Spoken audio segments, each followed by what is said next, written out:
Glad to see you all here this morning. We've had a few hiccups, and as I think everybody hopefully was informed when they came in, Kamisha Russell tested positive for COVID this morning, as did another conference participant. So some of us are masking because we were in close contact. It's totally up to you, not a requirement, but do what you need to do to protect yourself. We do have some of these masks out at the registration table. There are also more of them if we run out. There are more masks at the front of the building at the desk. Those aren't N95 masks, but we are making an effort to get some N95 masks here. One of our wonderful grad volunteers is running over to the health center right now to see if we can grab some. So we are without Kamisha, which is, one, it's just sad because she works so hard to help get this together, and then instills panic in Aaron and I because 1/3 of our central team is missing, but we'll do our best. So we'll go ahead and, is there something I forgot to say, Aaron? No? Okay, so we'll go ahead and get started. Thank you all for being here. Blessings to the panel. Good morning, everyone. Welcome to the Women, Life, Freedom panel. My name is Zainab. I'm a PhD candidate in philosophy here at the University of Oregon, and I'll be moderating this panel today. We are approaching the anniversary of the murder of Mahsa Jina Amini, an Iranian Kurdish woman who was arrested by the Iranian morality police, or the guidance patrol, because of her supposedly bad hijab and died in police custody. Mahsa Jina Amini's tragic death has become the catalyst for an international front of solidarity against years of systematic gender-based violence. Regardless of their religious orientations or beliefs, all Iranian women are required to wear the veil in public under the Islamic Republic law.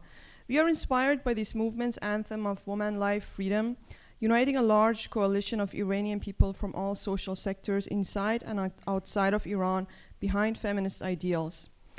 As a scholarship on transnational feminism has taught us, feminist struggles in different parts of the world are not separate from each other.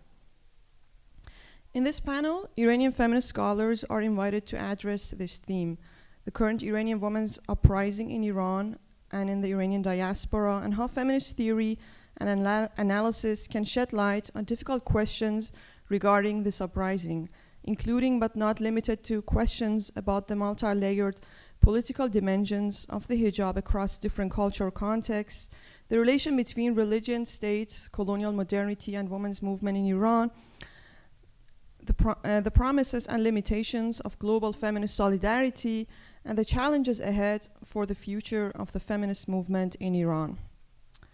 Now let me introduce our first speaker for today. Our first speaker is Dr. Paria Akbar Akhgari. Paria Akbar Akhgari is an assistant professor of philosophy at Missouri State University.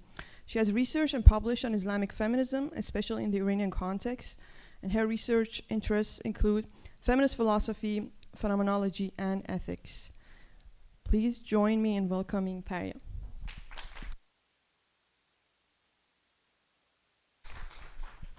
Hello, everyone. My presentation is titled Iranian Women's Uprising, Lessons for Euro-American Academic Feminism. Am I talking loud enough? Is this good? Okay.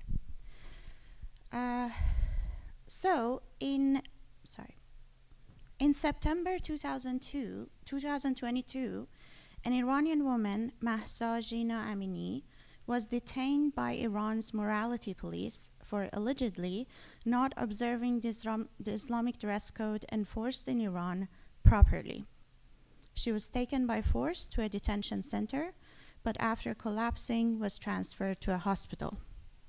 After being in a coma for 3 days, Jina passed away.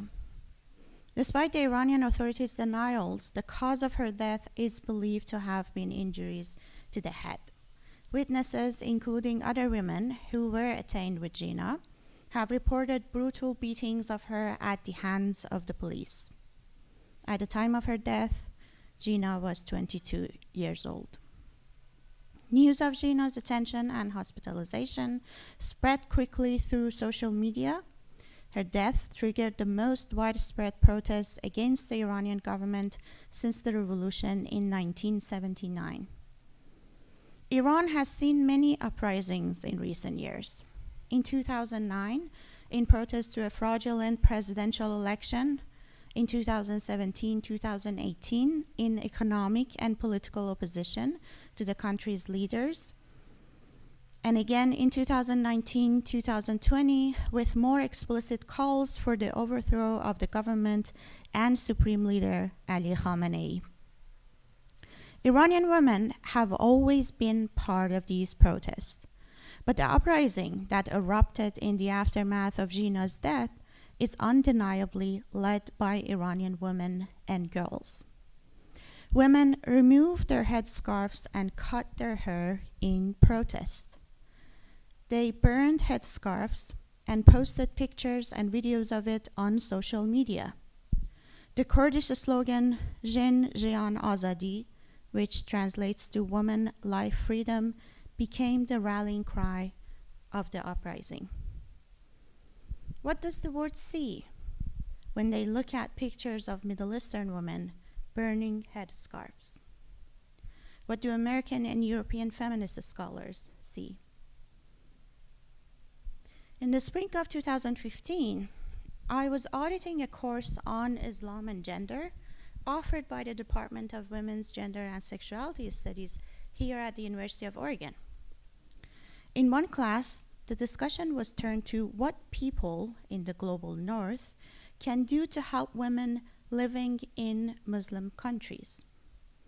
An American student was defending her position that we in the global north have a duty to help Muslim women to provide them, for instance, with education.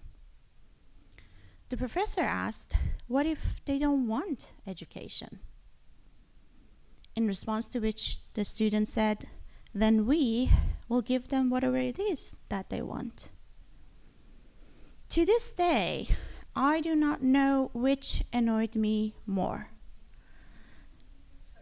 The student's belief that Muslim women are waiting for their white saviors, or the professor's question intended to challenge the student's beliefs, but at the same time implying that Muslim women's wants, by virtue of them being Muslim presumably, are so different from people here that they might not even want education. The problematic dichotomy of approach in that discussion happens to be representative of most of the literature on the convergence of feminism and Islam produced in America and Europe. The Orientalist, Neo-Orientalist approach sees Muslim societies culturally, socially, and politically underdeveloped, at least partially, to Islamic traditions. And the solution for these problems is for these societies to follow the lead of the West. Among this group are those who seek to save Muslim women, which, as we know, has been used to justify violent interventions in the affairs of Muslim countries. The second approach is advocated most prominently by academic feminists who seek to correct the notion that Islam and Islamic practices are inherently oppressive, but a lot of times end up making oppression more intellectually acceptable. This standpoint often presents what is on the other side of Orientalism. While Orientalists ignore specificity, grouping all Muslims into one category, the other, to claim backwardness, the second approach adopted by both committed Muslims and non-Muslims ignore specificity to claim progressiveness.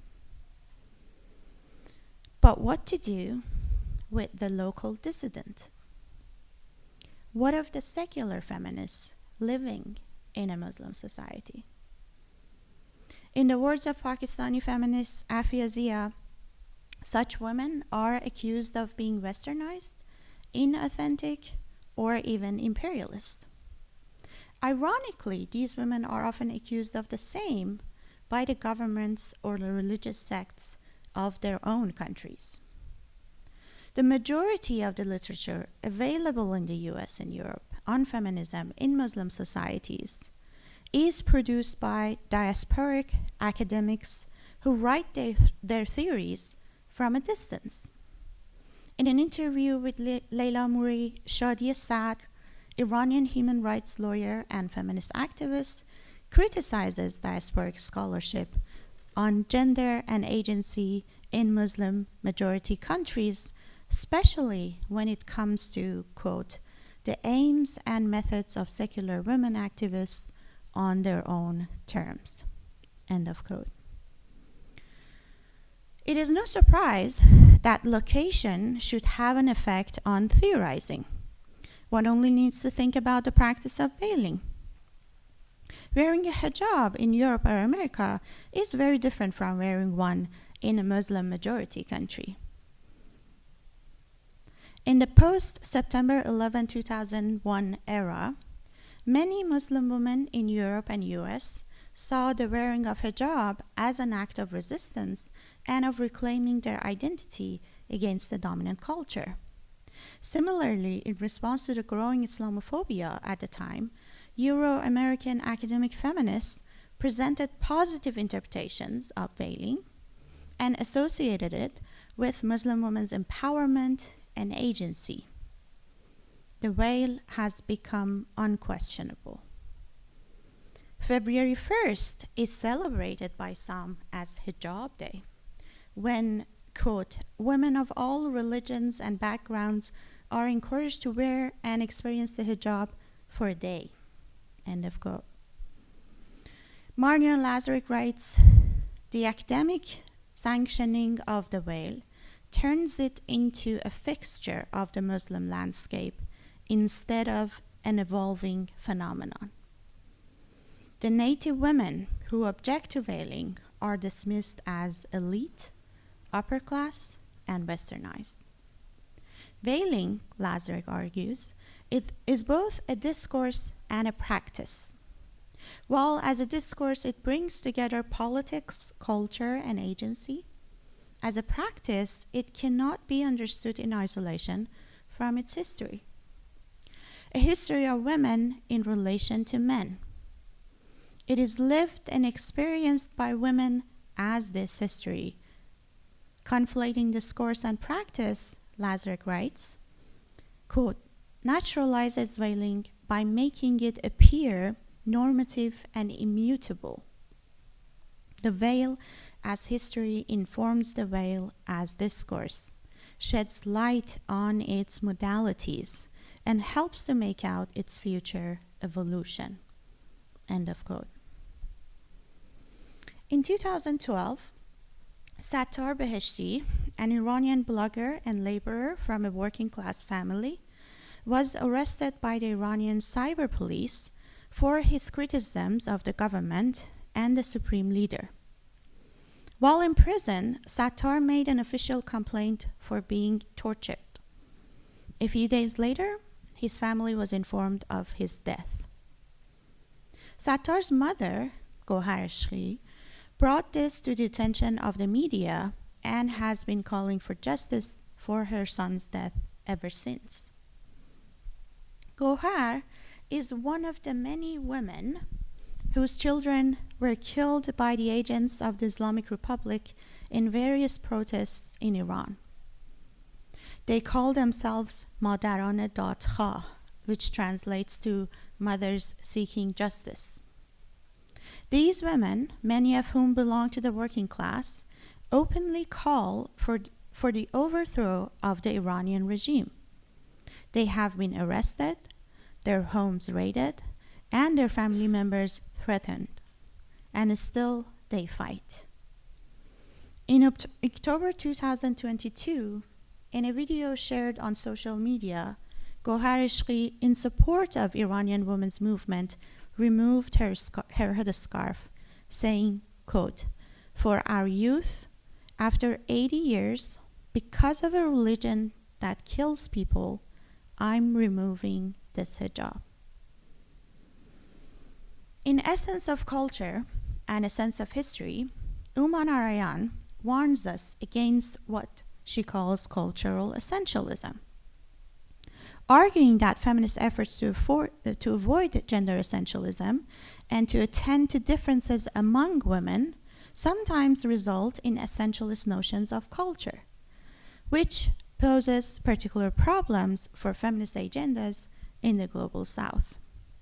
Cultural essentialism, she writes, quote, endorses and replicates problematic and colonialist assumptions about the cultural differences between Western culture and non-Western cultures, and the women who inhabit them. End of quote. Universal and essentialist category of woman is then replaced by culture-specific essentialist categories such as Western woman, Third World woman, Muslim woman. What comes to your mind when you think about Muslim women? What comes to your mind when you think about Iranian women? My mind is filled with images of brave girls and women who fought for their freedom. I'd like to share these images with you.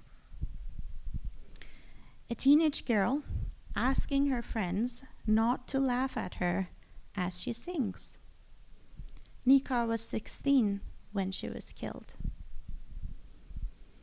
A 22-year-old woman on the streets without a headscarf, tying her hair into a ponytail before joining the protests. Hadith was shot at least 6 times. A teenage YouTuber who in one of her videos says nothing feels better than freedom after she's done with her finals. Serena was beaten to death with a baton.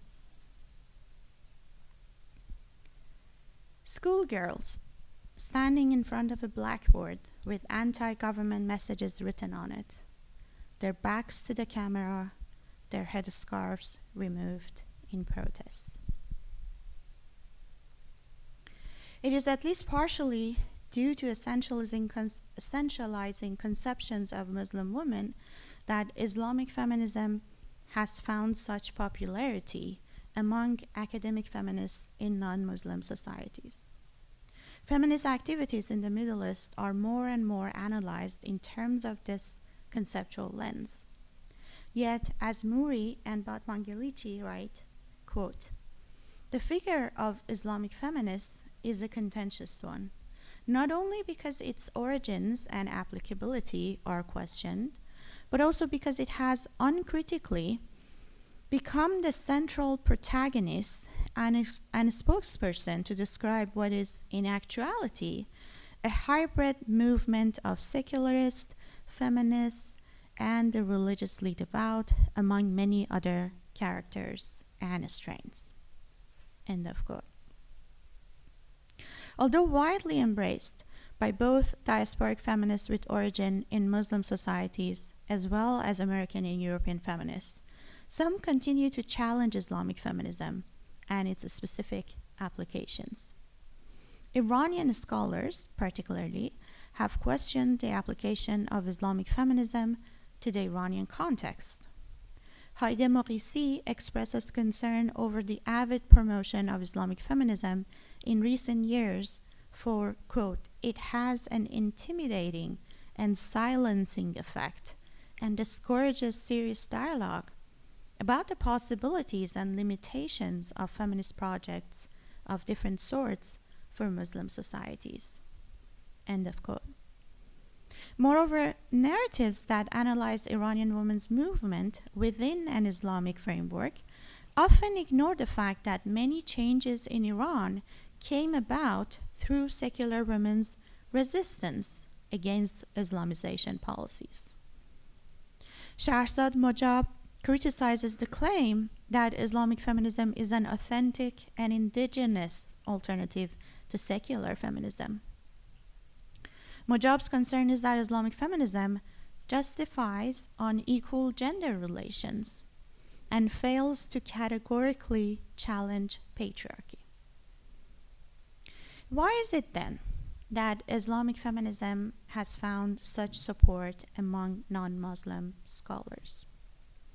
In the words of Kimberly Crenshaw, quote, among the most troubling political consequences of the failure of anti-racist and feminist discourses to address the intersections of race and gender is the fact that, to the extent that they can forward the interest of people of color and women, respectively, one analysis often implicitly denies the validity of the other, end quote.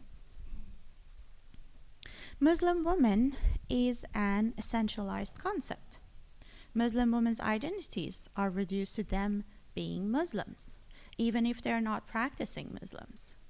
If their Muslimness is what defines them, if that one aspect of their identity is taken out of all proportions to make them so different from the Western woman, is it any wonder then that one would assume they are so different from Americans and Europeans that they do not value education? Is it any wonder then that despite its questionable relation to gender equality, Islamic feminism is claimed to be the only suitable theory for Muslim women who are fighting for their rights? Would we ever entertain the idea that feminism needs to be Christian in the US on the account of majority of US citizens being Christian? Most likely not. The double standard is sometimes justified by what Narayan calls progressive versions of cultural essentialism. Here, the legitimacy of employing Euro-American culture values to judge the institutions of other cultures is called into question. Notions such as equality and human rights are understood as Western values, and their use in non-Western context as imperialist. Narayan points out that rather than being pure products of Western imperialism, concepts such as equality and rights were often products of the struggles of the oppressed against Western imperialism. Moreover, these notions are contested within the global North and South context both. There is no unified and unchallenged sense of these concepts anywhere. So instead of a general criticism of the notions of rights and equality, it would be more productive to discuss the particular ways in which certain interpretations of rights or equality might be inappropriate or inadequate in some context. As Gayatri Spivak once said, the idea that equal rights is an imperialist notion is itself a deeply imperial sentiment. As news agencies are controlled by the government in Iran, social media has played a significant role in organizing and circulating the news of anti-government protests. For this reason, government forces particularly target people who are recording the protests. In September 2022, Ghazaleh Chalabi, a 33-year-old woman, was filming a protesting crowd, likely to later share on social media. Ghazaleh was shot in the head. Both the video of her death, caught by another protester's phone camera, and the video she was filming when she was killed were later released on social media. Voices of people chanting the widely used slogan, "Don't be afraid, we are united," can be heard in the background of the videos. Iranian women have spoken loudly and clearly, and they have paid a heavy price to do so. Will you hear their voice?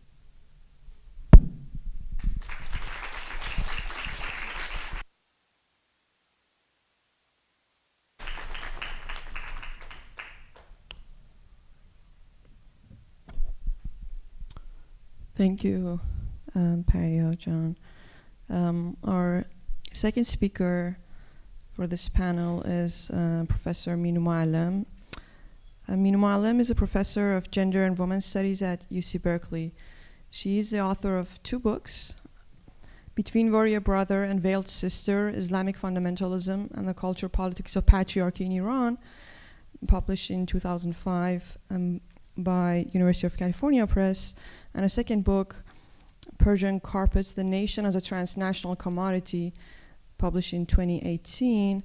And she has also co-edited the book Between Woman and Nation, Nationalisms, Transnational Feminisms, and the States, published in 1999 by Duke University Press. Trained as a sociologist, she writes on transnational and post-colonial feminist studies, commodity cultures, cultural studies, immigration and diaspora studies, Middle Eastern studies, and Iranian culture, politics, and diasporas. Please join me in welcoming Minoo Moallem.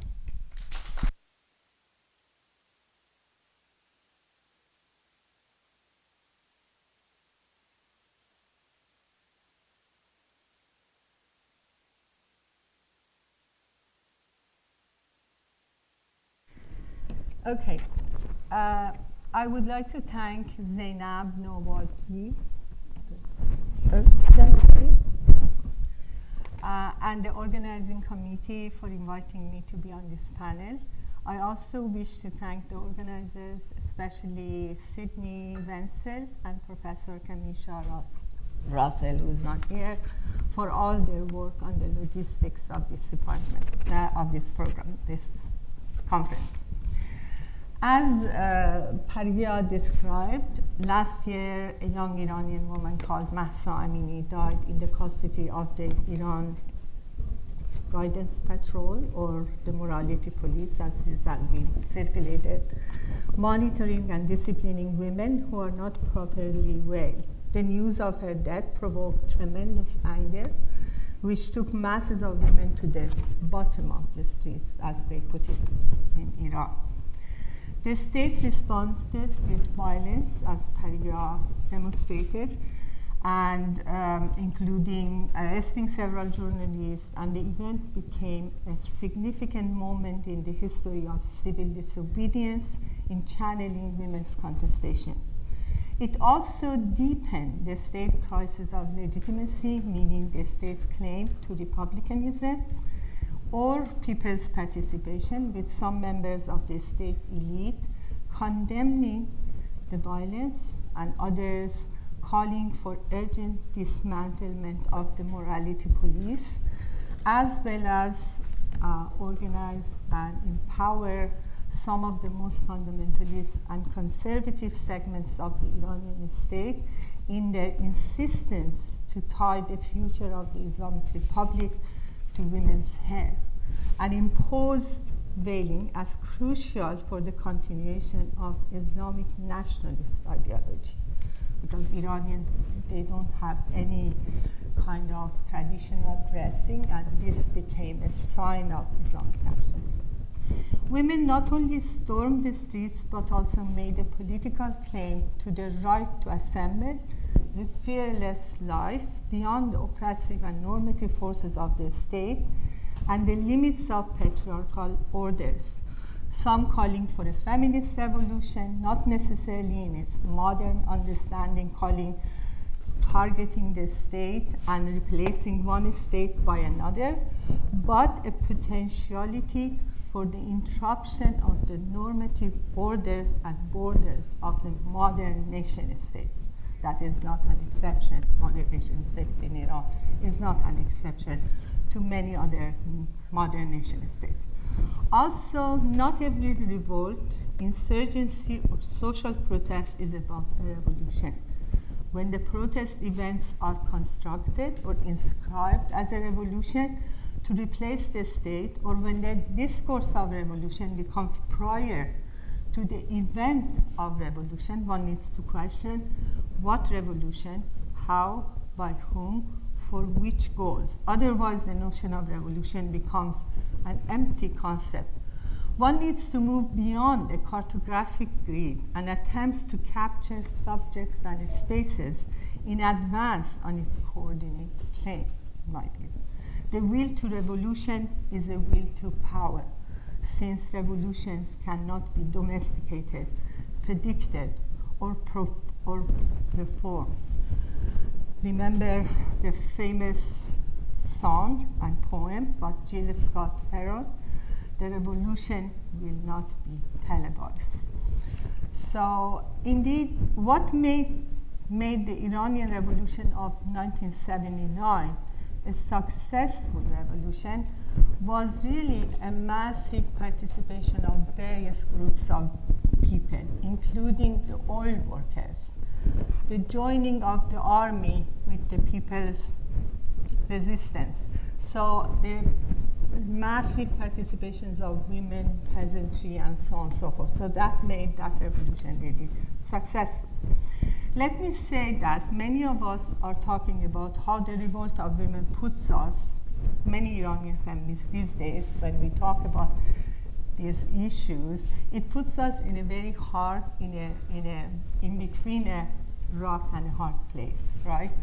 Some of us are critical of the state violence and discriminatory practices against women, but also we are against imperialist hijacking, using the Iranian women's demonstrations to justify what Minoo calls a forever war against some countries in the Middle East, as if the support of Mahsa's life has nothing to do with the Iranian, not only with the Iranian statecraft, but also many years of harsh sanctions on Iranians, which is generating this crisis in Iran, impacting the life of the least privileged classes and feeding the corruption of some state administrators, which is securitizing, which is also pushing the state to securitize more and more.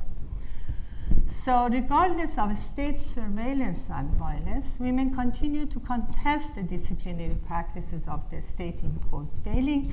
They continue to walk around not conforming with the Islamic nationalist notions of respectability and normativity. As you all know, all nation states rely on ideas of gender binaries, normativity, respectability to discipline and control women's bodies under the state's sovereign rule, or the practice of neoliberal self-othering in producing and reproducing docile bodies in a global context.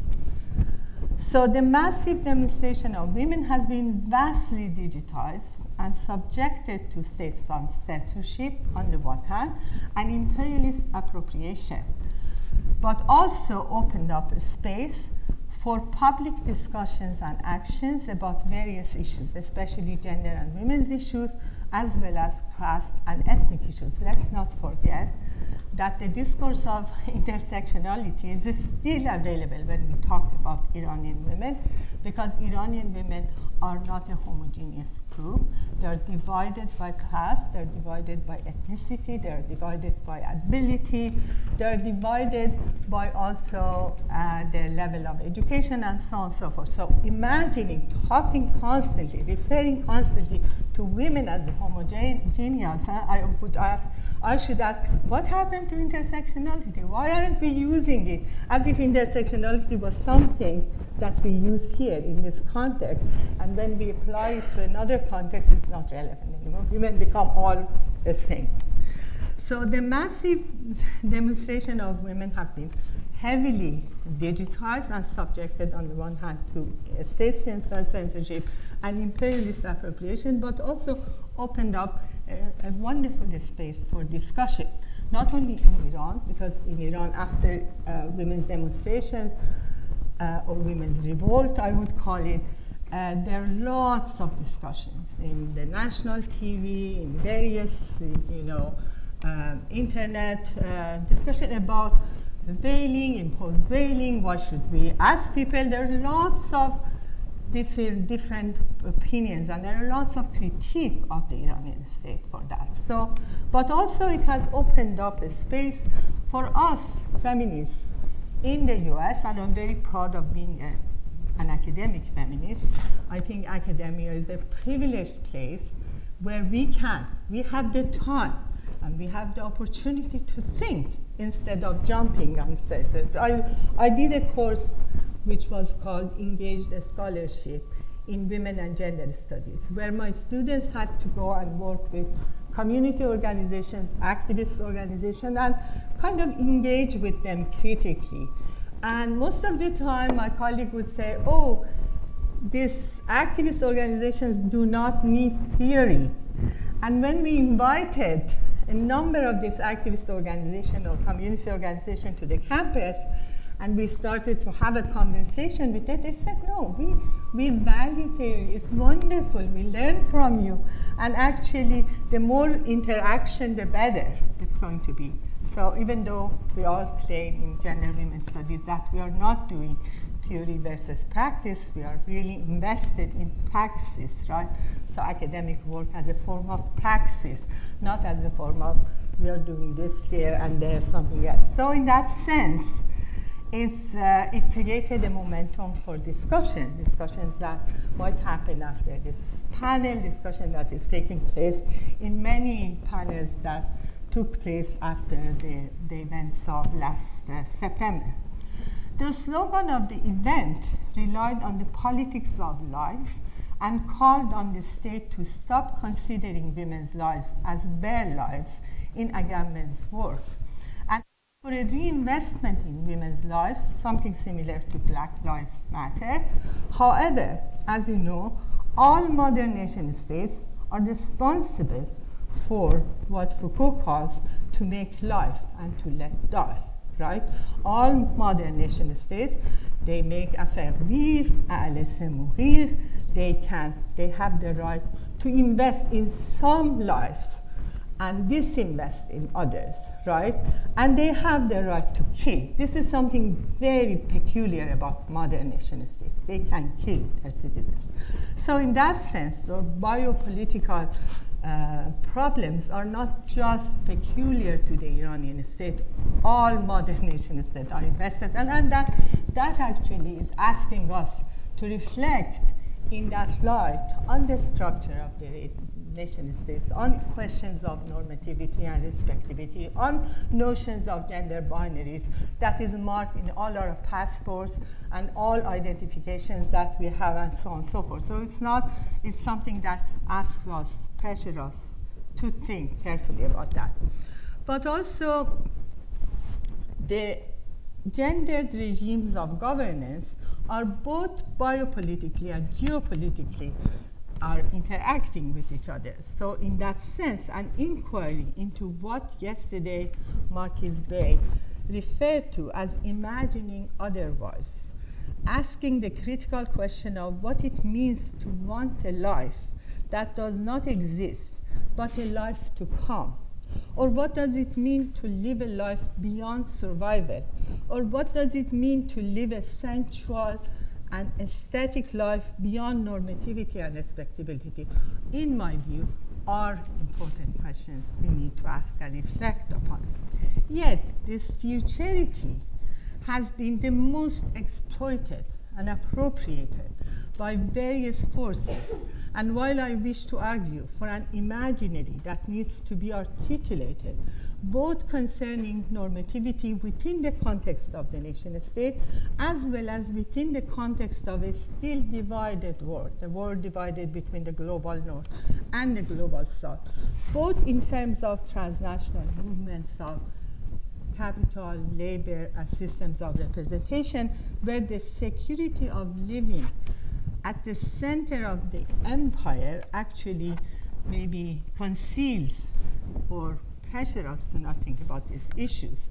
So in that sense, it's important to bring geopolitical and biopolitical into conversation with it, because that makes the issues of feminism and solidarity and so on more complicated, as we have been arguing for the first book, I co-edited was Between Woman, Nation, Nationalism, Transnational Feminism, and the state from those days, 1996, I think 1994, that was our conference.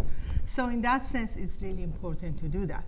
And also, we have to take questions of representation very seriously, especially these days, with the rise of digital media, with the expansion of what Akhgari calls mediascape, with the expansion of forms of cultural citizenship, and also with the huge investment of the US and the European countries in supporting a regime change, which might be radically different from what Iranians or Iranian women want in Iran, right? So it's actually the BBC Farsi, which is representing the state of Britain, which had for a long time huge interest in Iran and actually supported the coup d'etat of Reza Shah, and then the US, the Voice of America, which was involved in the coup d'etat of 1953, and the documents are still there, even though Iranians now are trying to come up with a revision of that coup d'etat, which is very ridiculous. So, and also those countries, and then Saudi Arabia International TV, which is actually funded by a fundamentalist state. Actually, if you want to call a state fundamentalist, maybe Saudi Arabia is one of the fundamentalist states in the Middle East. So in that sense, the huge investment on all these media in promoting a particular discourse, in hijacking the demonstrations on the bottoms of the streets in Iran is very problematic. That's what, as a feminist scholar, as a transnational feminist scholars, I think it's crucial at this particular moment to take what we learned from the School of Cultural Studies, what we learned from Stuart Hall, that representations are crucial, and representations and the politics of representation, meaning who has the power to represent who,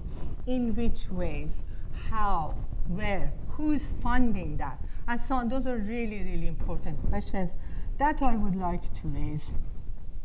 So, and also the events of last year, along with the contradictions emerging from not only the nature of nation states in charge of their citizens, because all nation states are claiming that you are equal citizens, right? This is since colonial modernity. Nation states claim to equality, all citizens are equal.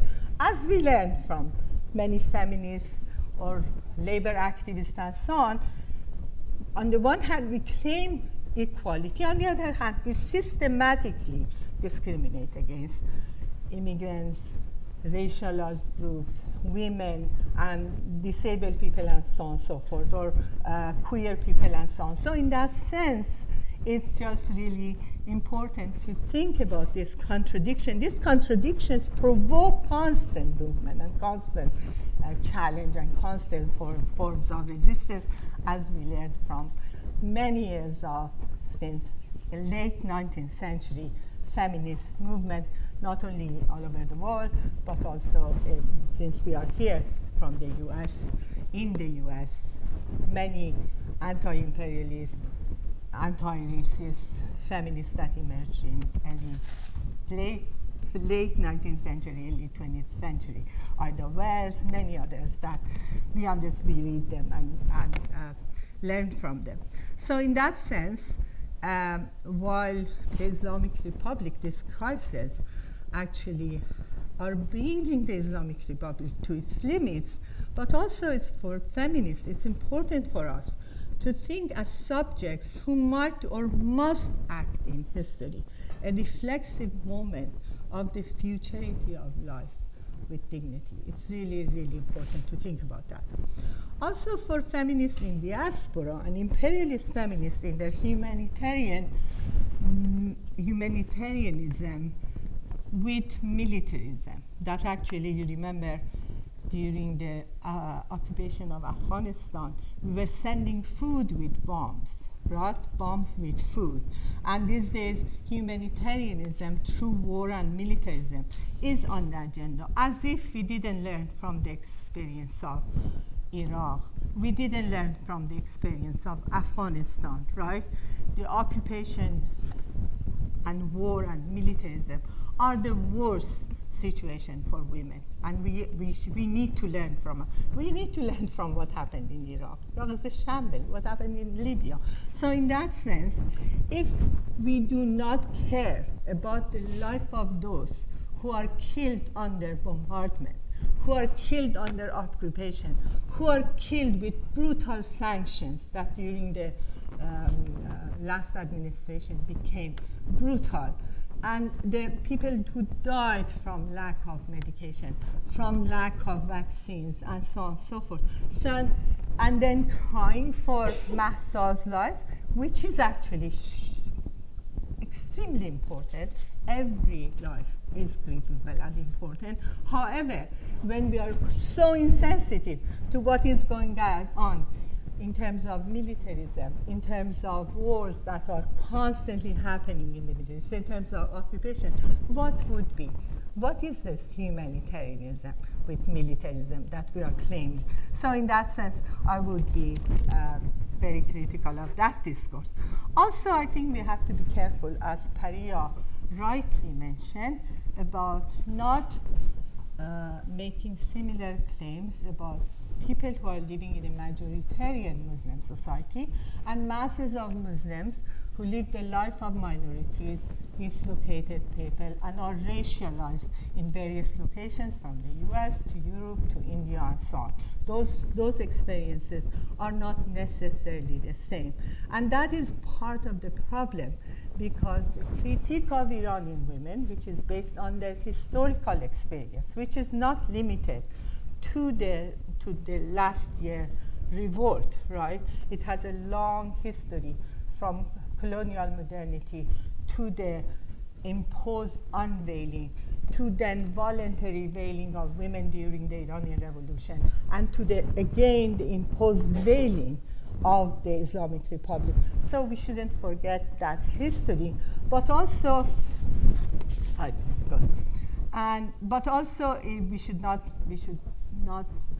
combine this experience, because sometimes it's easy for the claims of people in a majoritarian Muslim society to be recuperated and incorporated in a very powerful Islamophobic discourses that is circulated in our locations, right? So, but still, we have to think of what it means by the state, by the secularist, fundamentalist position of the French state to ban veil, and then the Iranian state imposing veil. So there is a relationship between that. And if we want to think about the history of veiling, actually the figure, the trope of veiled woman came into the genealogy of that trope has a lot to do with the history of colonialism, right?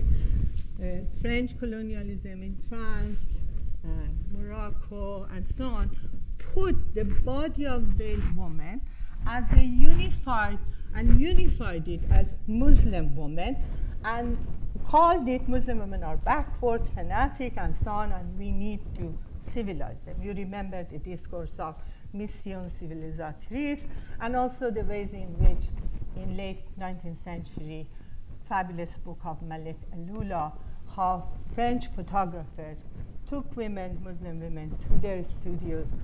They unveiled them, partially veiled, partially unveiled, and then made postcards and sent these postcards around to various parts of the world, especially back to France. So in that sense, you can see the focus on veil is actually a colonial focus. And unfortunately, we are still stuck with this trope, that we inherited from colonial era, even though the veiling was actually transgressed, because during the Algerian War of Independence, men veiled themselves to carry weapons under their chadors, and women unveiled themselves and performed French women femininity to carry bombs. So in that sense, there is nothing like fixed about veiling and unveiling and so on and so forth. But also there is a tendency to separate what happened last year in Iran from the many years of activism of Iranian women. So first of all, to just in 5 minutes, women massively participated in the revolution of 1979, and many gains after the revolution came out of the revolution. Women, even though many women veiled themselves voluntarily to contest the US imperialism, to contest objectification, something that feminists in here, second wave feminists contested. So, however, when the veiling became an imposed state acted upon that the story became a little different. However, there were so many reactions against it. On the one hand, women who couldn't move freely in the public space used veiling to become active citizens of the Iranian state. And we shouldn't forget that many women who participated in the state actually did a lot of work in terms of creating a space for women in various provinces of Iran. Then what do you think about the Journal of Zanan, who started in 1992 and actually brought issues of patriarchy, gender segregation, gender criminality, put it on the map, and of course it has been banned now for a few years. So, but many women activists, and I think Yalda hopefully is going to talk about that a little more, many women participated to change things, to be present in the public space, to be present in non-traditional works. We have now in Iran butcher women who are doing butchery. Never, men always did that. Taxi drivers, so on and so forth. So their presence, now 60% of university students are women. You can't contain that population, right? It would, that kind of population, highly educated, right? Entering the public space, contesting even the limitation on women's presidency in Iran. So you can't actually ignore that. That force is a force which is amazing and important and has done a lot. And actually, the concept of Islamic feminism I can discuss afterward. That is, many women use that concept to negotiate Islamic law, Islamic Sharia, and so on and so forth. So I'm going to finish by that. Just think about how, as feminist scholars, we bring issues of biopolitical and geopolitical into conversation with each other without falling either to the trap of imperialist feminists or to the trap of, statecraft of any kind. Okay, thank you so much.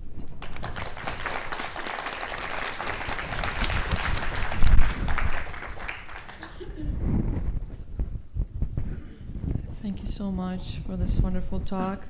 Our third speaker today is Professor Yalda Hamidi. Dr. Yalda Hamidi is Assistant Professor of Gender and Women's Studies at Minnesota State University. She is interested in transnational and Islamic feminisms, feminist pedagogy, and feminist culture and literary studies. She has published numerous articles in academic journals, including most recently an article about the politics of location in Marjan Satrapi's Persepolis in the Journal of Middle East Women's Studies. Please join me in welcoming Yalda.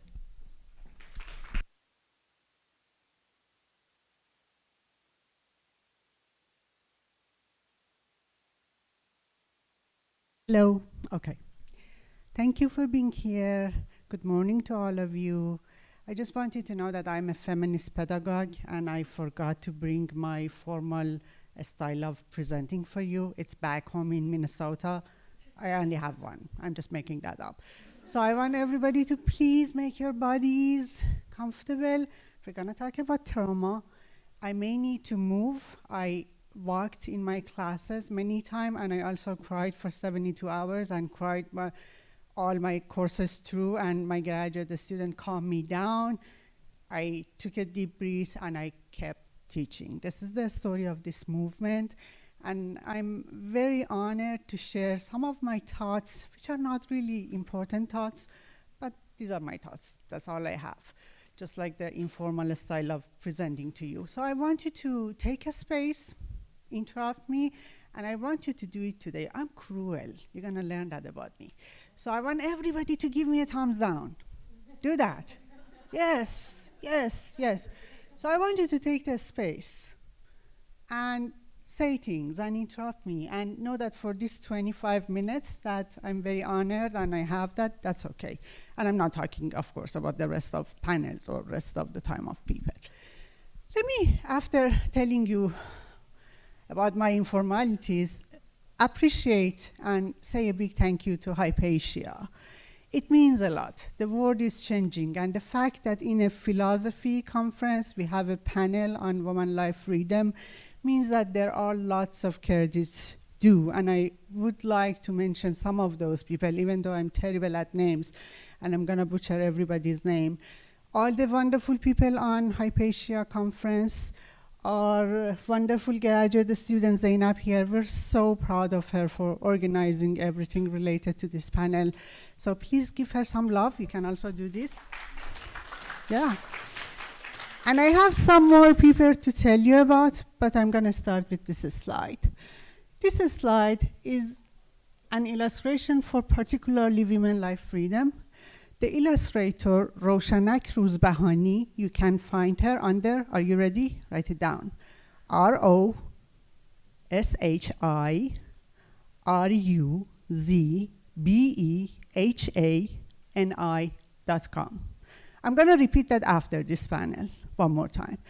She's an illustrator that followed the revolution, and she actually donated this picture to all my classes. Right before this conference, I reached out to her and I asked if I can use that on this particular presentation, and she very kindly and generously said hello to all of you and wanted to know that she's supporting this movement. Today I'm talking about women life freedom, one revolution in 2 steps, and these are 2 very long steps. It doesn't mean that anything is done, but this is how my brain works in English, so please forgive me. So revolution actually was contagious. It kind of received supporters across the streets of the world. Iranian women and their supporters and their sisters across all color line and nationality line showed up on the street and screamed against brutality and killing people for various reasons. And this is the part that I'm not great about. I'm an introvert. I live in Minnesota happily, and I'm so happy not to leave my home once during those cold periods of time. I'm more like this part. This is what I can make myself useful and I can share something. And this is the second step that matters, because I feel like as I'm cozying up with that blanket and my tea in Minnesota, I can think and I can help the movement and I can think through the movement. And so many people have reached out to me and asked me to tell them what I think of the movement. And these are all these reflections that I want to tell you about. But what I wanted to take from this presentation, if anything, is that academic feminists can be backbones of the movement. And that's why I value my life in academia. Some of my students are very impatient and they constantly ask me, do you feel like you're useful one bit? I'm like, am I not teaching you? I'm doing something, they're paying me, I should be useful. So yeah, one of them exactly asked me yesterday as I was teaching online. In step one, do you see that? Okay. I'm gonna tell you a little about the WLF, and I'm going to rely so much on my colleagues already told you. I'm going to try to come up with some conclusion together as we talk about histories of trauma, and I want everybody to please be aware there are traumas involved, even though the slide I tried not to have anything, so please take care of yourself, your mental health, and do whatever you need to do. And I'm going to talk about the feminist elements, why some of us think that these movements have feminist elements.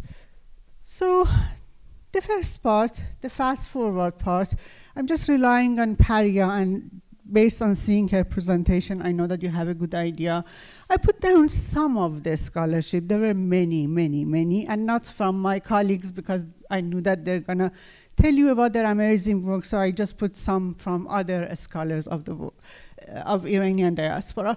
This piece was published in the Ms. magazine. I'm a Ms. magazine scholar, and we really value public publication and how we can talk to public. And this piece came out by one of my colleagues, Dr. Pardis Mahdavi.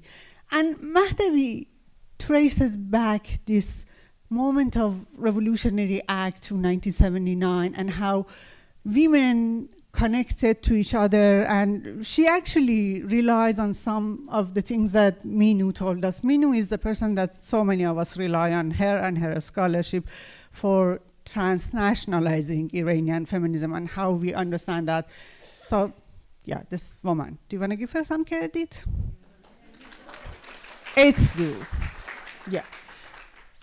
So these are just some of the examples, and I'm more than happy to share anything they need, knowing that I'm very slow in responding to my email, and my graduate students have the password and respond to some people. My husband texts my friends. Sometimes he just sends hearts when he shouldn't. But yeah, I'm that person, but I'm getting back to you. Some of the pieces focused on centrality of the hijab, and it's an important question. A woman was murdered brutally because of what is perceived to be an improper veiling. This is important. But also, some of us, including Katrin Sameh, would tell you to ask the other question. So it's about hijab, but also it's about bodily autonomy. And it's about gendered citizenship. And it's about how some of us are not citizens. And let me tell you, I'm worried to my bones because the citizenship of LGBTQ community in my country is in question. So we're going to talk about that, and we're going to talk about them. But Katrin, for example, wants us to ask the other questions and imagine other questions that the movement has to ask, the question of Islamophobia, which is an important one for me, and I tell you why in a minute. And I'm going to be very honest with you. This is what I do in all my classes. I tell you that I'm more like this type of gal. This is more like how I think about the movement. And this piece is by one of the other prominent scholars of diaspora, Janet Afari. And if anybody is interested in having a more historical context for the movement, this is the piece for you. This was published on Dissent, and it just brings back everything from the history of the movement. So how this moment was in the making over the past 100 years. That's what Janet Afari from UC Santa Barbara will tell you in this piece. These are some of the things I have, and these are some of me thinking out loud with you on a PowerPoint. And I'm not a visual learner. I'm actually terrible at making PowerPoints, so please forgive me and lower your expectations.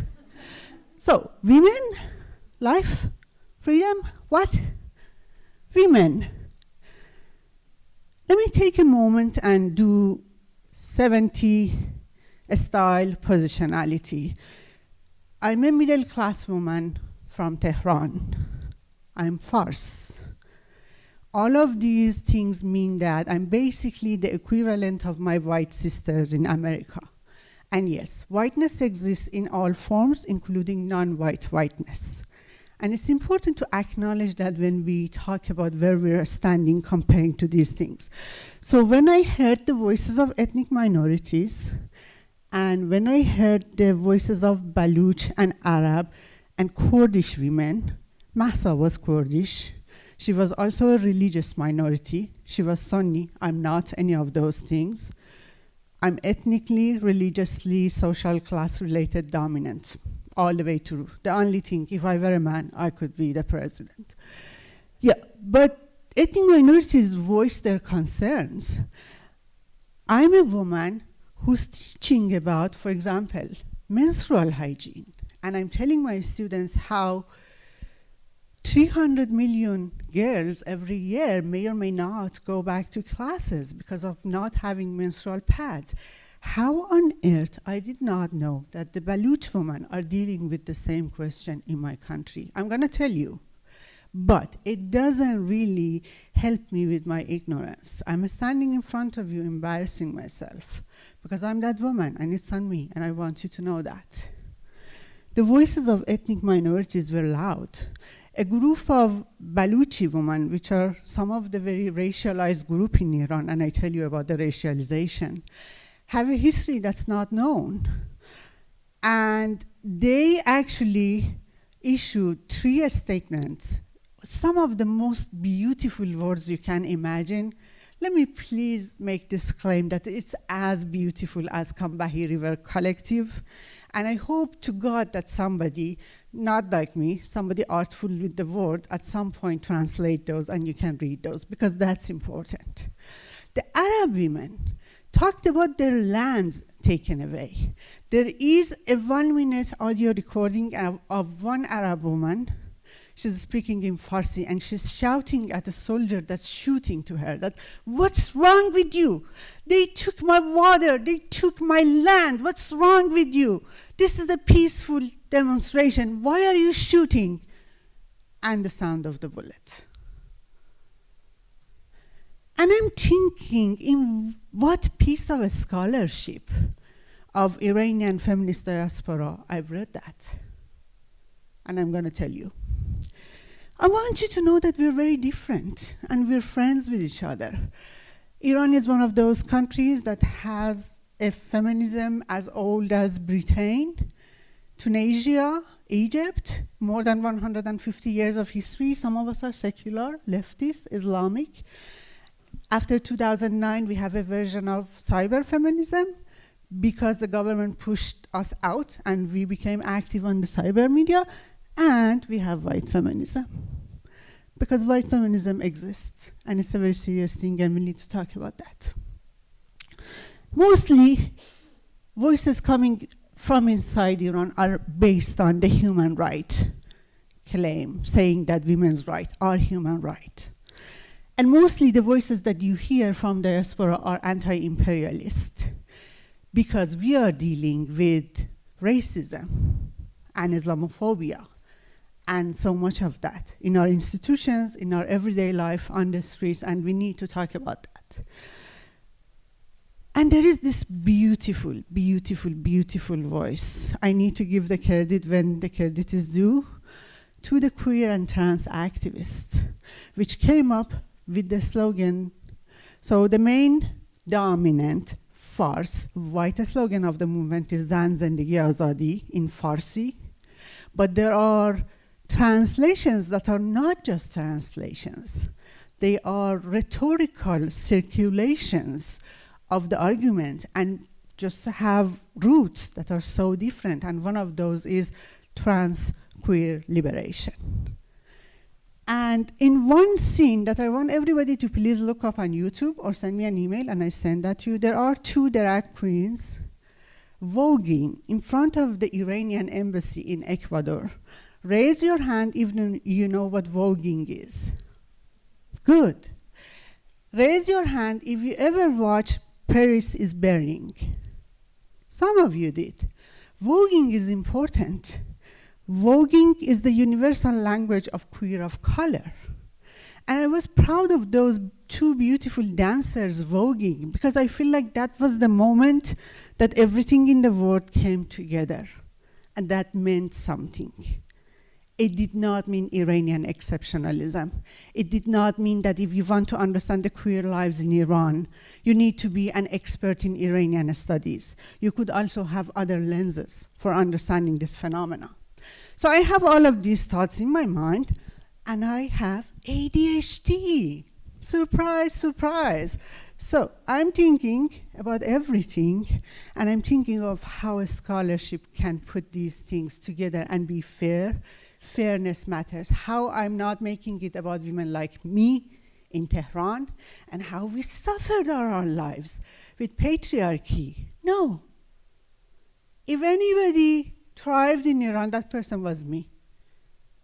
When I left Iran, I was a PhD student. I came here, I did 3 masters, 2 PhD. How much privilege does one person can acquire? Let's just be honest about that. So this is me. I presented my not very important position for you, and there is this language and a scholarship of Iranian diasporic feminism. And this is the accumulation of work over the past 40 years. And I call this scholarship the bridge call my back. This is my back. And my criticism to this scholarship comes from the place of extreme respect.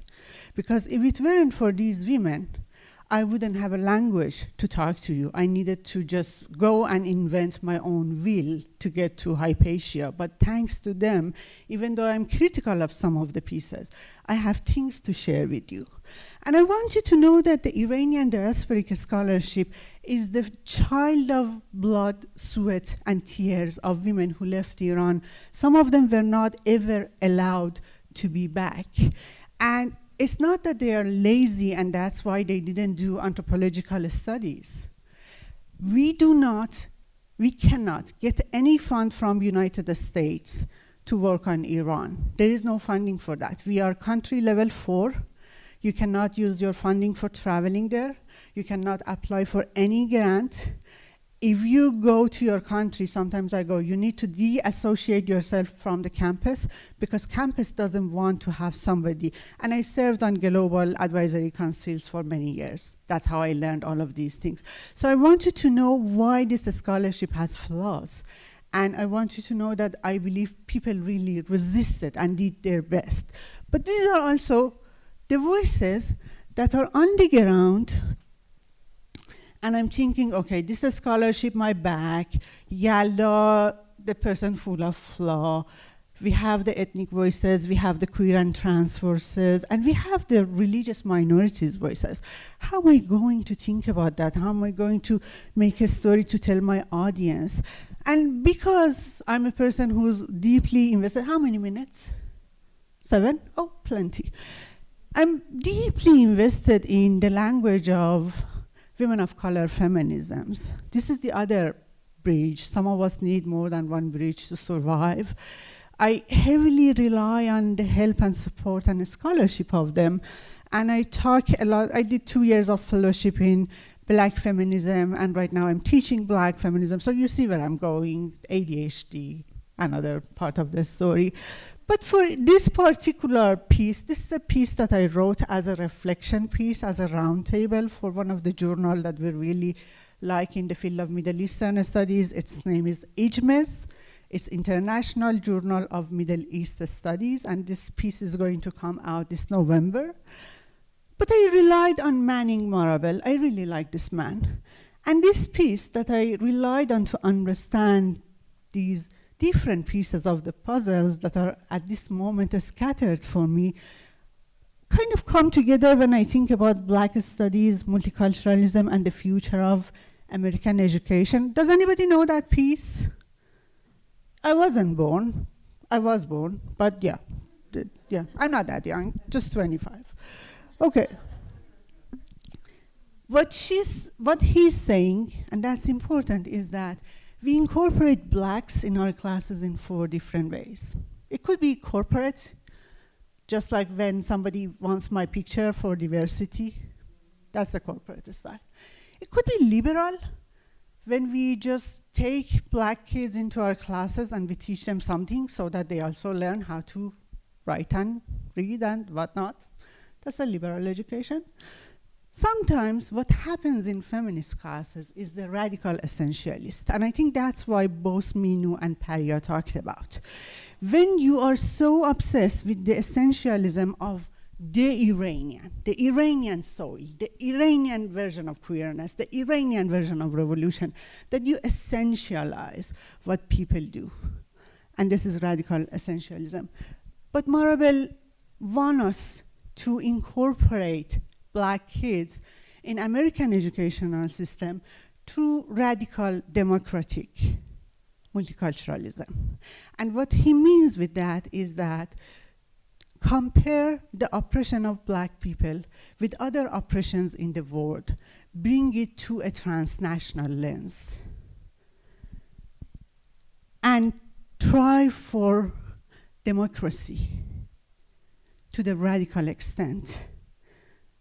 And this is the language that he's using in 1995, and I believe in our time it translates to the language of anti-racist, transnational feminism, and I do not know what's the equivalent of that in philosophy. I'm going to educate myself better if you invite me again, I promise. So, these are the things that I very humbly ask myself to do, and I want my friends to do. Addressing race and ethnicity as category of analysis, and it's important, because histories of race, I'm quoting Zenzili, is okay. That scholar is in Minneapolis, yeah, in Minnesota, a scholar of Black Lives Matter. Stories of race are different. The process of racialization in Iran is different from the racialization of Native Americans here or elsewhere. So we need to make ourselves familiar with the histories. And as of now, it's a history of no. It's a history of absent. So my brain is working on how to reach to Baluch activists and how to gather those stories without putting people in danger. Because they are already, Kurdistan and Baluchistan are giving the most number of casualties. 2 provinces are providing something like 80% of the people who lost their lives during the movement. This tells you something about the importance of racialization. The other thing is religion. So for many years, I actually did oversee governmental surveys in Iran. I'm that person. And we have lots of questions and lots of options. Take your religion, okay, Muslim, Jewish, Christian. We have all of those things in Iran.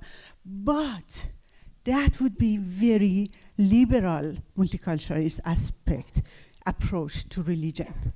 When Baha'is don't go to schools, they're not allowed. When Baha'is are not allowed to be buried in my country, when Jews deal with different levels of discrimination, it is my understanding that religion is a marker of race. Just as scholar Sahar Aziz would say, Islam has become the marker of race and racialization in the United States after 9/11. So I'm borrowing from Sahar Aziz, it's not my idea. But I want to consider religion as race. And the other thing is, I want to think transnational. I want everybody to know that what happens in Iran is not unique. It's similar to happens in femicide in Latin America. It's how it happens to so many of our sisters here. It's how all of us are constantly related. So whenever you're thinking about American exceptionalism or Iranian exceptionalism or this country or that country exceptionalism, something is not working. Think again. And also I'm saying that to Yalda, because sometimes that's how my brain wants me to work. So step 2, we have some catch-ups to do. How are we going to do that? To my knowledge, nobody so far published a peer review article. We're all writing roundtables, we're sharing reflections. I've been on 17 panels. Some of those I had the pleasure of sitting next to Minoo online, but this is the first time I'm seeing her in person. We have so much work to do. And I want to also give credit to somebody else, if I may make you uncomfortable. Can I do that? Rachel. Say your family name. I'm terrible with the names. Yeah. So yesterday we were in a panel, and the name of the panel has some black feminism in it. And there were 3 presenters, and Rachel refused to present because she said that there were no black presenters here, and there is another black presenter presenting on another panel. So I invite everyone to just join the other panel and listen to the voices of those people. And there is something I appreciated so much of not just this woman, but also the way we resist something that's white feminism. And the equivalence of that for me would be back off and let the trans people talk when we're talking about trans queer liberty. Okay, times is up, everybody. Okay, thank you for your attention.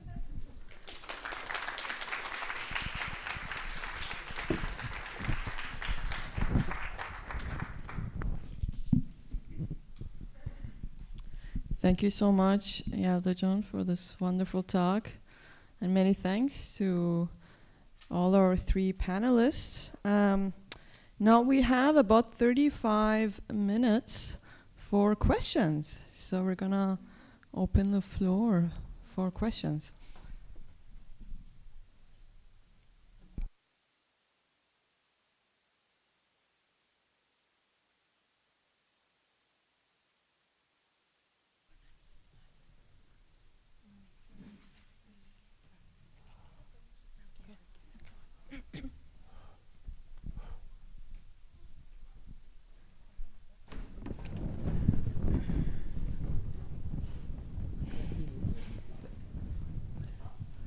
Hi, this was wonderful.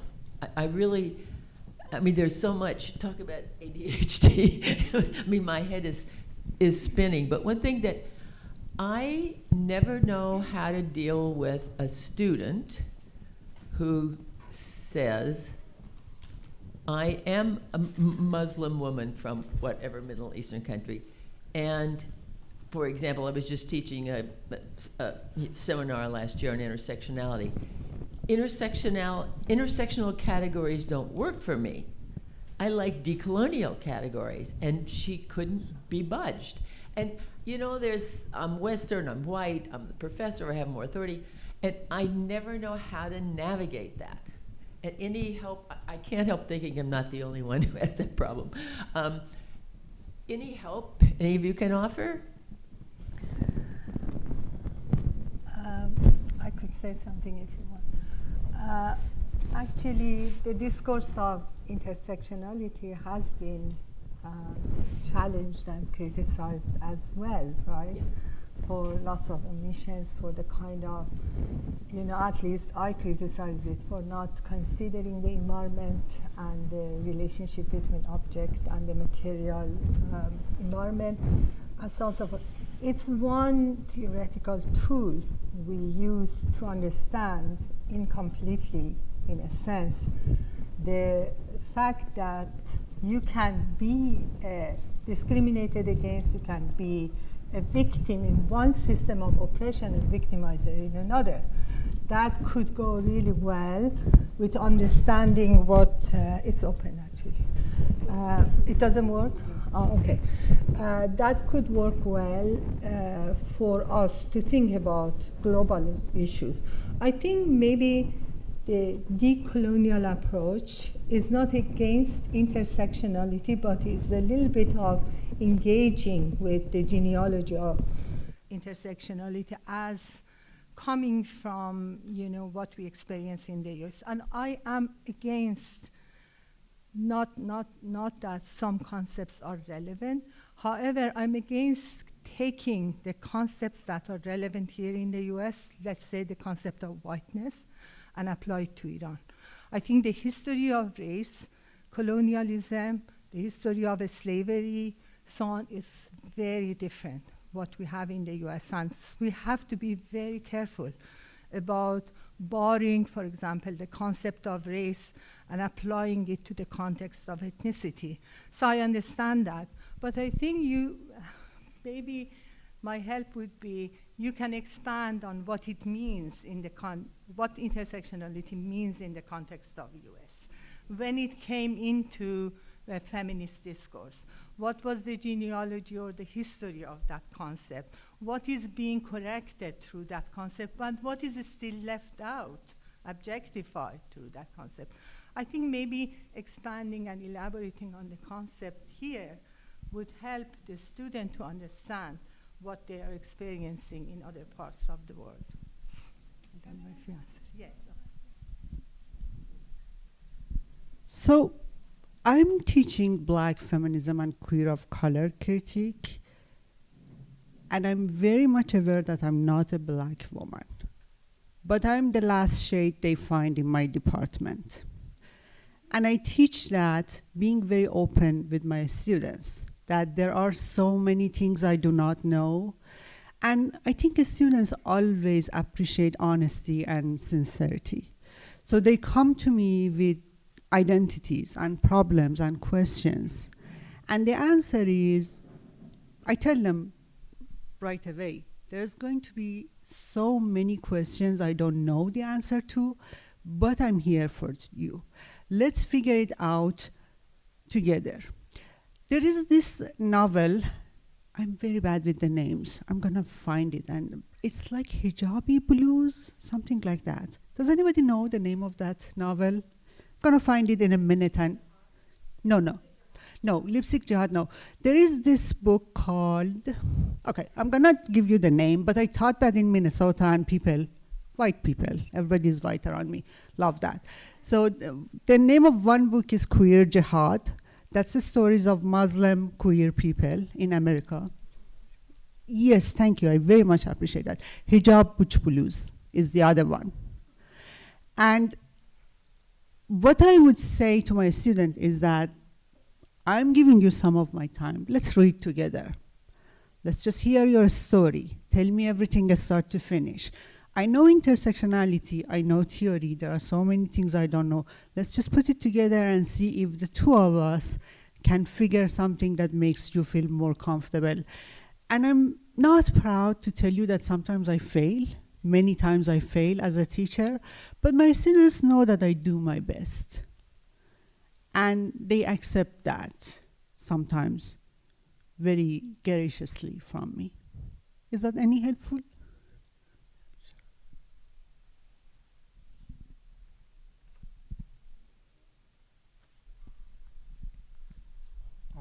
Thank you for your presentation, and as an Iranian philosopher, I'm really glad to see a panel on women, life, freedom, and I'm really glad to see all of you in here.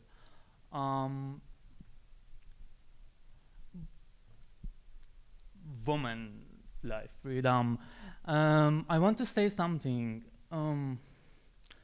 which comes out differently than probably most cis feminism that I call talks about women, life, freedom. When they talk about this movement, Iranian movement, they asked me to write about it, to talk about it, and it was very hard for me because whenever I start to talk, I've been oppressed because they don't accept me as much as women.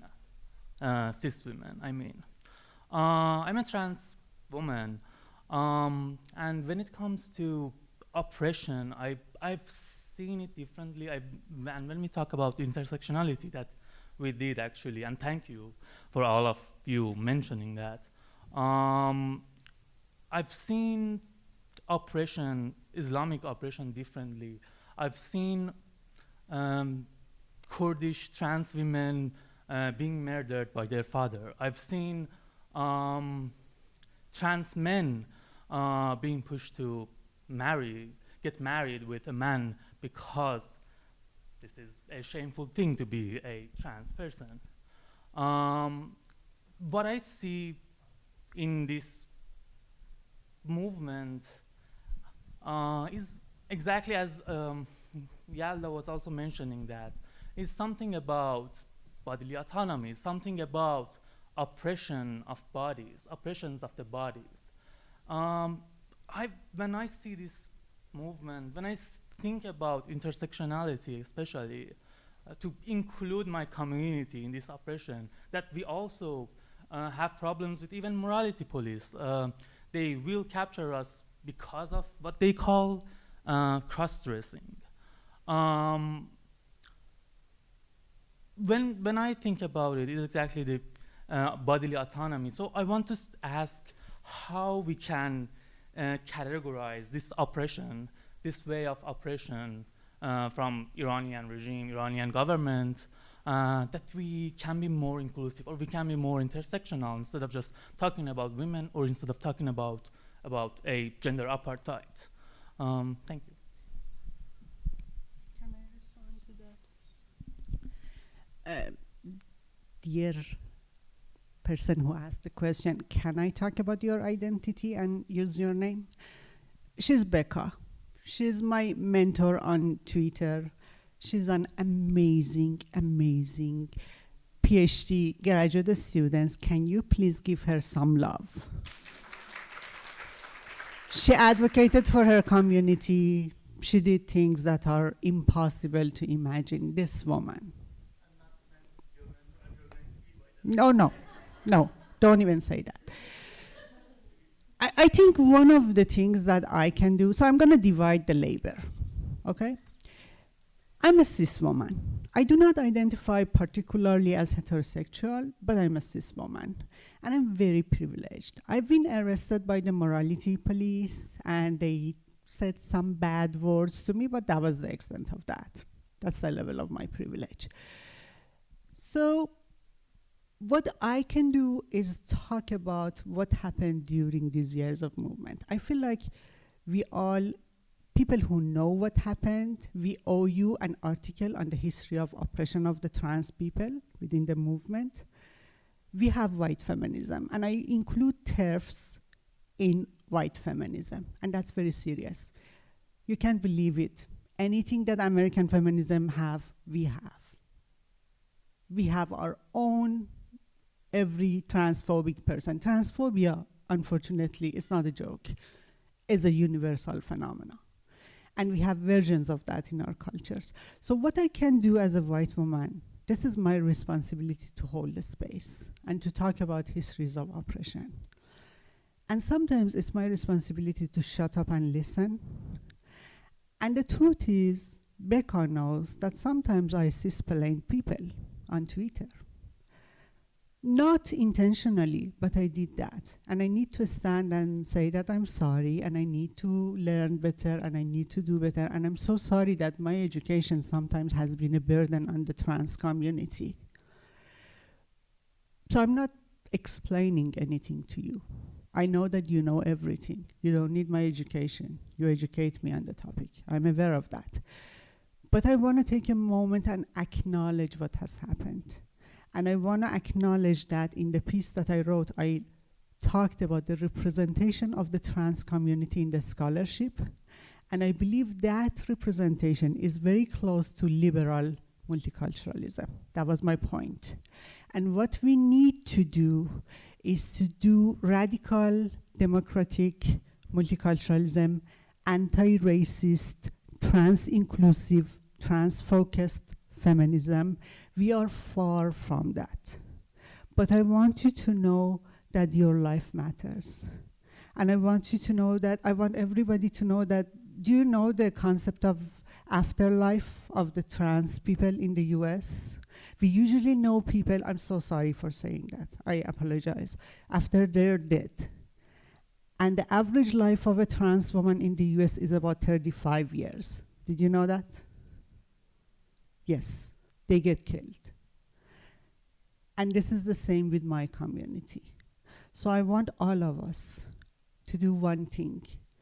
And I thought a lot about my thing, and my thing is so small, but I feel like if many of us do one thing at a time, we can deal with something. I really appreciate that one of my colleagues over there was wearing a t-shirt saying protect trans kids. I saw you, thank you. Yeah, do one thing at a time, because it's urgent.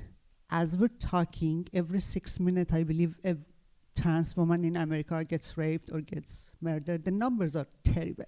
Watch CC, the documentary on CC McDonald. She's the trans activist to tell you everything. And when you watch that and think transnationally, you can imagine that this is the same with my community. We owe you big time. And God help me to pay back some of that debt. That's all I have.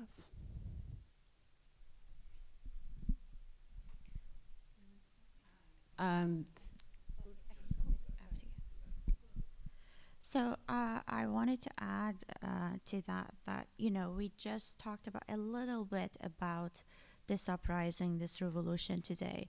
But I think what we need to also acknowledge is that it is a messy situation, you know. It's not just all of us united for wanting the same thing. And a lot of the messiness that exists has come to light within this uprising, within the revolution. Right after the slogan of woman, life, freedom became popular, became the main slogan of the movement, they came up with men, homeland, prosperity right after that, because they thought it's not enough if men are not mentioned, you know. And for reasons that we don't have time to get into, that's a very problematic kind of, you know, slogan to attach to this revolution. And at the same time, the same people that are all united in opposing the government are very different in other views that they have, right? So I think one other thing that has come to light within these struggles is that there is lots of homophobia among people who are against the government. There is lots of transphobia among people who are against the government. Some people are calling for the return of monarchy. You know, where did that come from? It's exposing a lot of things that we need to work on, right? And I think that it's a, as I said, it's a very, very messy situation. But I'm glad that it's coming to light for us to be able to at least start talking about those things, right? And definitely not a unified movement. So I could relate to the concept of silencing and your experience of silencing, especially after the events of last September.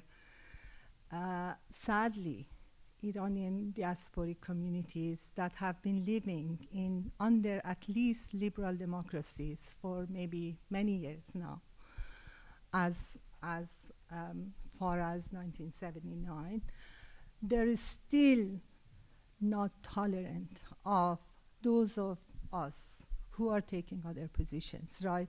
Who are not going for a black and white, a polar system. So there's a lot of, you know, when we organized the panel on our campus, so many people called and contested, so on and so forth is on the panel. And there is a lot going on in the cyberspace that actually it's very superficial, very problematic. sometimes racist, sometimes Islamophobic. There are secular fundamentalists among Iranian diaspora that are very anti-religion. They're not anti what is going on in Iran in terms of the government, but they are Islamophobic. They are fundamentalists in their secularism. And also, they're kind of creating a fantasy, a return, a transition to something which used to be a dictatorship, so which is very problematic as well. So in that sense, I understand your situation, and I understand how difficult it is, as I said at the beginning of my talk, to talk in between the rock and the hard place. As for the slogan of the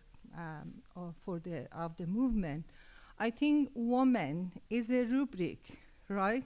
Is a rubric that needs to be challenged, right? Because the concept of the binary concept of man and woman entered the Iranian scene through colonial modernity, through the establishment of the modern nation state. The concept of zan and mard didn't exist before that. People have different social roles. I'm not saying we didn't have patriarchy, but patriarchy was modernized, right? So in that sense, this is a rubric. This is something that needs to be unsettled, right? However, remember also that Iran is the only Muslim country that Ayatollah Khomeini gave a fatwa for transnational people to transit with the funding of the state. I'm not saying that this is letting transgender people to live their transgender lives, but it is actually funding those who wish to transit. But of course, I understand if there are problems but I know that some people use the paperwork from the state while they're waiting to actually live their life. So in that sense, we shouldn't underestimate the fatwa that actually acknowledged the presence of transnational, but I understand how it also created lots of other problems. But we should recognize that, we should acknowledge that. Yes. Do you have a minute? Becca, I want you to tell me what you heard. Is it acceptable? I don't want to take time for other questions, but we can discuss after. I don't know. I'm not totally agree with the Khomeini's fatwa because it's actually oppression in more of a sense, even for any queer-phobe, even for non-trans people community. Did you follow the story of the trans actor who became an actress recently and was interviewed all over? Yes. So it's really interesting. It's very translated, and it's very oppressive. That's another thing that actually makes me feel mixed feeling because I'm happy. I'm very happy that you're talking about Iran, and I don't want to take much time, and I want to teach other people about exactly the lessons that we are learning from this, which is important. I am also facing all of it, and I have to go to converted therapy in order to get that thing for fatwa. 6 months of conversion therapy. So it's not the same. It's not actually an important thing that happens. We don't have a specific law that says exactly what happens in procedure that medical. And even that is operative and binary because non-binary trans people cannot get maternity care. So yeah, I just want to say a little bit about that, but we can talk later. But thank you. Yeah, we only have 12 minutes left, so I think that it would be great if we could take more questions. Yeah.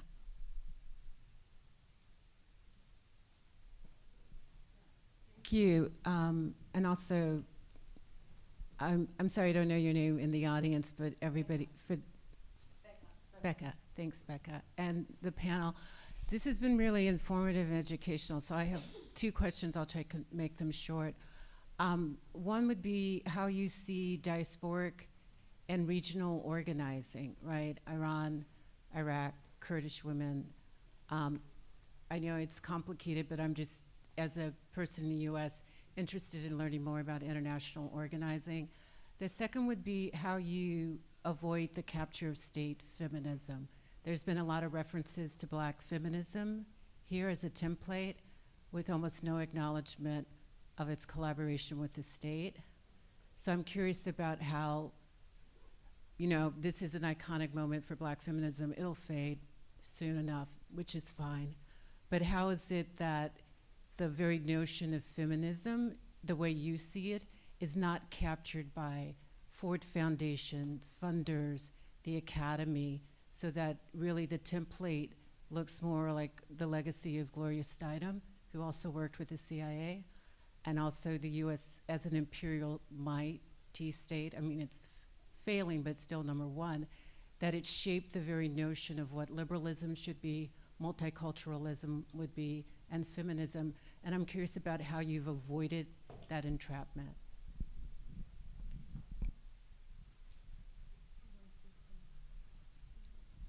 I think I can only talk a little bit about my understanding of black feminism. I know where you're going. I understand the theoretical implication of that, and I understand the concept of state feminism, because in the Iranian history, we do have stages of state feminism. So let me give you an example that I'm more familiar with. When Paria is critical of Iranian Islamic feminism, we need to know that that specific version of Islamic feminism is come about in collaboration with the state. Not all part of that, but some part of that. But when you look at Islamic feminism in other contexts, including Egypt, Tunisia, and other places, this is not the history. So histories of colonizations and working with the states are different. I do, however, very much appreciate the template of black feminism because of what I assume so much it has to offer. And to be very honest, based on my subjecthood, I do not feel like I am the right person to criticize black feminism for its relationship with the state. I know what you're talking about, Gloria Steinem, that part I know, but I wish I had some colleagues like Moya, who presented yesterday, to provide a good answer to that. I'm sorry that my answer, I understand that it's inadequate, but I do feel like I teach black feminism also in Farsi, because I feel like this is one of the projects I'm working on behind the scene. I'm making a series of YouTube videos in Farsi, black feminism, because I feel like for people like me, who grew up in an unacknowledged privilege that has some racial component, black feminism, Latina feminism is the template that makes us aware of our privilege. And I do not see myself in a position to start with criticism of black feminism. I'm sorry if you do not see my answer adequate. But the first question, I have no comments because I'm not the person who knows anything about organizations.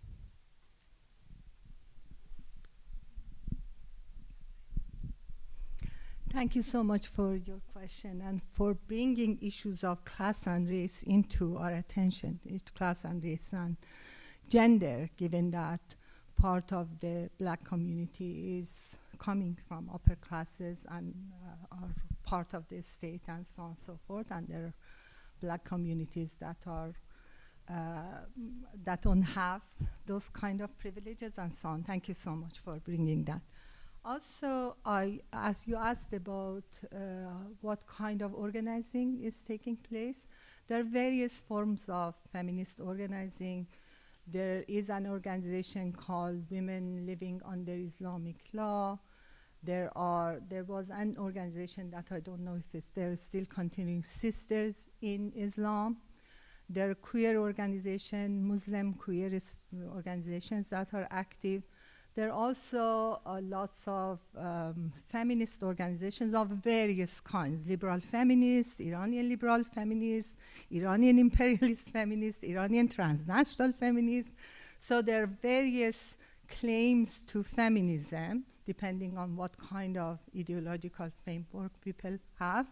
So in that sense, we should say that all these diasporic organizing are not necessarily the same. They have conflict, they have contradictions, they are raising different issues. Some of them are critical of imperialism, some of them are not, some of them are complicit with imperialism, some of them are not, but I understand your question. And always, I think what I learned from the experience of African American feminists is really goes back to end of 19th century, all the struggle against, slavery, against mutilation, so on and so forth, that have been articulated. And unfortunately, when we teach feminism, we go to the 70s feminism and not a little bit further back. Those feminists who were very transnationally organized, who were anti-imperialist, who were also critical of the states, the various states. So in that sense, there is a lot to be learned from that experience.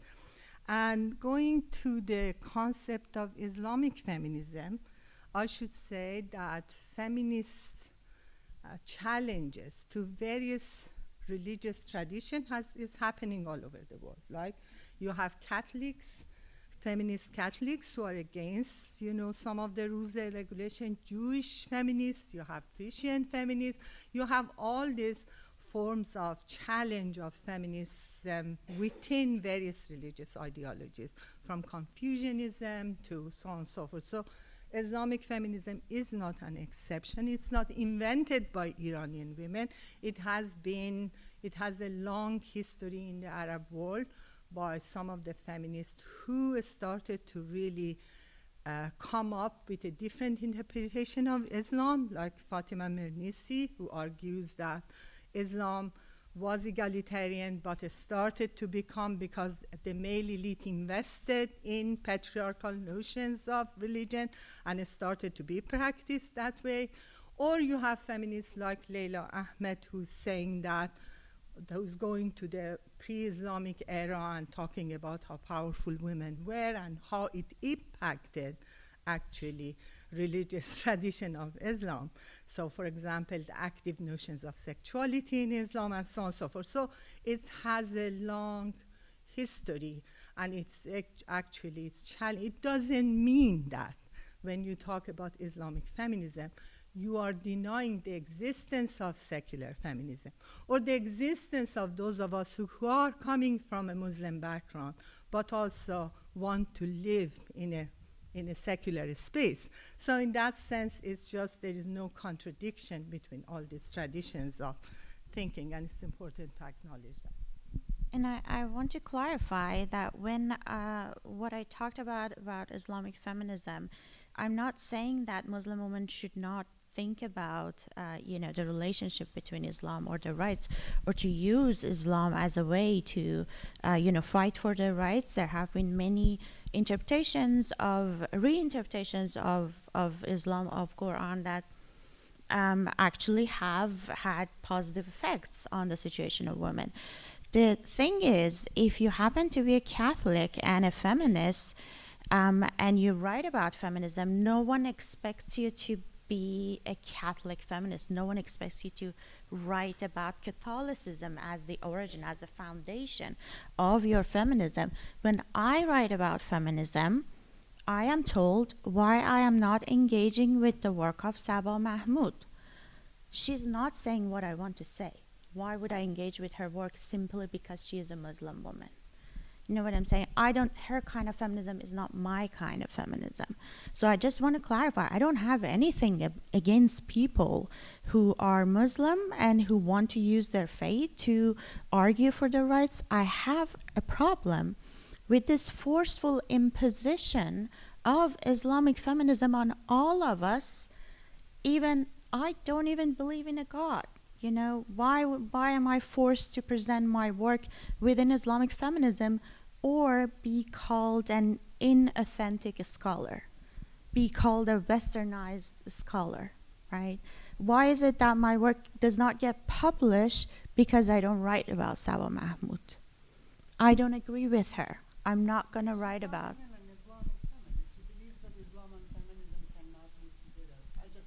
Yeah, and she's not even a philosopher. So it's, my problem is with that, specifically, that imposition. Not that if anyone wants to work in Islamic feminism, however they define it, it's not even a, uncontested notion. Everyone defines it differently. If someone wants to work on that, good for them. They have done, Muslim women have done a lot for women's rights. Secular women have also done a lot for women's rights. I just want to bring to light that there are all these strands working together in a country like Iran. The problem is that, especially outside Iran, the idea is that it's either Islamic feminism there or it's an imported concept, it's an imperialist concept, and therefore inauthentic. So that's my criticism. Thank you. Unfortunately, we are out of time, so hopefully we can continue this conversation after this panel. Please join me in thanking our panelists, and Bonnie has an announcement after that. Thank you. Not only I, but we have some important announcements. So if folks wouldn't mind staying for just a couple minutes. Thank you. I'll make those announcements, and if we could, are there some grad students in the room here? No? I wonder if one of you would stick your head out the door and just tell people announcements are going on, just in case they want to participate. One of the announcements that's going to be made right now is of the new Hypatia team, just in a few minutes. So that's going to happen. We had to reschedule it because we had a technology failure yesterday. But before that, I wanted to say a couple of things. We had so I was chair of the program committee, and my leadership failed on one point particularly, which was in relation to the panel yesterday that was entitled Black Feminism and Ethical Knowing. We didn't realize there would be no black feminists on the panel, but it's, again, I've been around a while. I know you need to think about these things, and so I failed to do that on the committee, and I apologize. But that caused a disruption, and one person did not get to present her paper, or one person willingly did not present her paper, which helped to resolve the situation yesterday. But we have time for her to present her paper tomorrow. There is a panel that has only 2 people on it, which is tomorrow at, that panel starts at 11:15, but at 12:15, we have time for Rachel Silverbloom to present the paper that was not presented yesterday. So we will try and make some signs to indicate that, and she will have the full sort of space of a paper presentation that she would have had yesterday had she not had to help make up for our mistake. So appreciate that, appreciate your graciousness, and that you will be able to present tomorrow. So that's one announcement. We have some announcements about masks, and then we're going to have members from the nonprofit board announce the new Hypatia team that will be taking over in January. So Annie, are you here? Annie's going to tell us all the mask options that are here.